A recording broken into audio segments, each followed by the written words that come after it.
ડભોઈ નાદોદી ભાગોળ પાસે આવેલા પંચેશ્વર મહાદેવ મંદિરના 12મા પાટોત્સવ હોય વૈદિક મંત્રોચ્ચાર સાથે લઘુરુદ્રની ધાર્મિક વિધિ કરી ભક્તો દ્વારા ભક્તિસભર રીતે ઉજવણી કરવામાં આવી હતી। પવિત્ર શ્રાવણ માસ ચાલી રહ્યો છે ત્યારે ડભોઈ નાદોદી ભાગોળ પાસે આવેલ પંચેશ્વર મહાદેવ મંદિરના 12મો પાટોત્સવ હોય વૈદિક મંત્રોચ્ચાર સાથે લઘુરુદ્રની ધાર્મિક વિધિ કરી ભક્તો દ્વારા ભક્તિસભર રીતે ઉજવણી કરવામાં આવી હતી।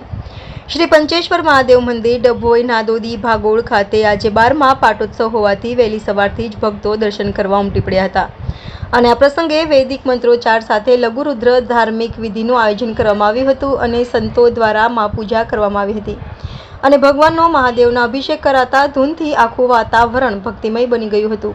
ત્યારબાદ તમામ ભક્તો માટે મહાપ્રસાદી રાખવામાં આવી હતી જેનો ભક્તોએ લાભ લીધો હતો। ओम नमः शिवाय।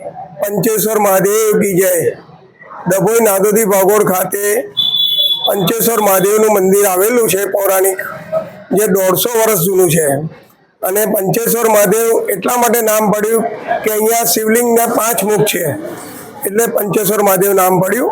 અને શ્રાવણ સુદ ચોથના દિવસે દરેક વર્ષે 12 વર્ષ છેલ્લા 12 વર્ષથી જેનું લઘુરુદ્ર યજ્ઞનું આયોજન કરવામાં આવે છે અને ત્યારબાદ મહાપ્રસાદીનું આયોજન હોય છે જેના સર્વે હરિભક્તો લાભ લે છે અને ધન્યતા અનુભવે છે।